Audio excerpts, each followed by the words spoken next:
திருப்பத்தூர் நகரின் பல்வேறு பகுதிகளில் காங்கிரஸ் வேட்பாளர் கார்த்திக் சிதம்பரத்தை ஆதரித்து கூட்டுறவுத்துறை அமைச்சர் KR பெரியகருப்பன் பிரச்சாரம் மேற்கொண்டார். சிவகங்கை மாவட்டம் திருப்பத்தூர் நகரில் புதூர், புதுப்பட்டி, கான்பா நகர், தம்பிப்பட்டி, தென்மாப்பட்டு, சமஸ்கான் பள்ளிவாசல் தெரு, காந்தி சிலை உள்ளிட்ட நகரின் பல்வேறு பகுதிகளில் சிவகங்கை நாடாளுமன்ற தொகுதிகள் காங்கிரஸ் கட்சியின் வேட்பாளராக போட்டியிடும் கார்த்திக் சிதம்பரத்தை ஆதரித்து கூட்டுறவுத்துறை அமைச்சர் KR பெரியகருப்பன் தேர்தல் பிரச்சாரம் மேற்கொண்டார். பிரச்சாரத்தின் போது உடன் திருப்பத்தூர் யூனியன் சேர்மன் ஒன்றிய செயலாளர் சண்முக வடிவேல், திருப்பத்தூர் நகர செயலாளர் கார்த்திகேயன், பேரூராட்சி சேர்மன் கோகிலராணி, துணை சேர்மன் கான் முகமது, நகர துணை செயலாளர் உதய சண்முகம், முன்னாள் சேர்மன் சாக்லா, நகர அவைத் தலைவர் ராமரவி, பேரூராட்சி கவுன்சிலர்கள் பிளாசா ராஜேஸ்வரி சேகர், ரெமி சுலைமான் பாதுஷா, ஃபசீர் அகமது, சரவணன், நேரு, பாண்டியன், ஏகாம்பாள் கணேசன், சாந்தி சோமசுந்தரம், சமீம் நவாஸ், அபுதாகிர், சரண்யா ஹரி, இந்திய யூனியன் முஸ்லிம் லீக் மாவட்ட தலைவர் ஹைதர் அலி அம்பலம், திமுக ஒன்றிய துணை செயலாளர் பார்த்தசாரதி, ஒன்றிய கவுன்சிலர் சகாதேவன், திமுக மாவட்ட பிரதிநிதி தம்பிப்பட்டி வைரமணி, முன்னாள் கவுன்சிலர் சேக் மகதூன்,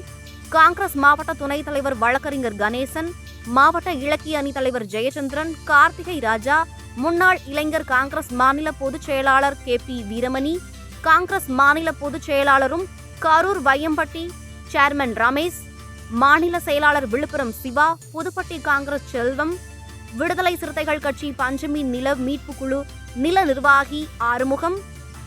சுண்ணாம்பிருப்பு ஊராட்சி மன்ற தலைவர் சத்தியமூர்த்தி, மணமேல்பட்டி சந்திரன் வீரபாண்டி, மனிதநேய ஜனநாயக கட்சியின் சார்பாக நகர செயலாளர் SM அலிபாபா, மாநில துணை செயலாளர் அப்துல் மஜித், மாவட்ட துணை செயலாளர் முகமது ரசித் மற்றும் கூட்டணி கட்சியினர் பலர் கலந்து கொண்டனர். துரோகம் செய்தது பாஜகனா? அந்த சட்டம் நிறைவேறுவதற்கு உறுதுணையாக இருந்தது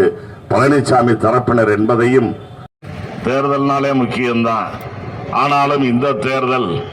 மிக மிக முக்கியமான தேர்தல் என்பதை மனதிலே பதிய வைத்து நல்லவர்களை தேர்ந்தெடுத்து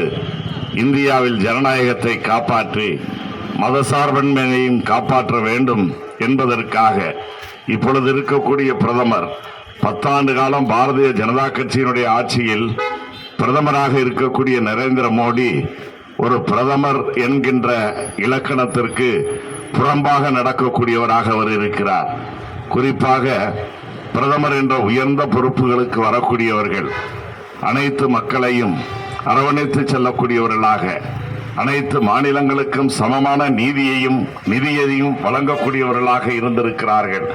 ஆனால் இப்பொழுது 10 ஆண்டு காலமாக இருக்கின்ற மோடி அந்த மாண்புகளை எல்லாம் குழி தோண்டி புதைத்துவிட்டு தமிழ்நாட்டை வஞ்சிக்கின்ற ஒரு பிரதமராக இருக்கிறார் என்றால் அது மிகையாகாது.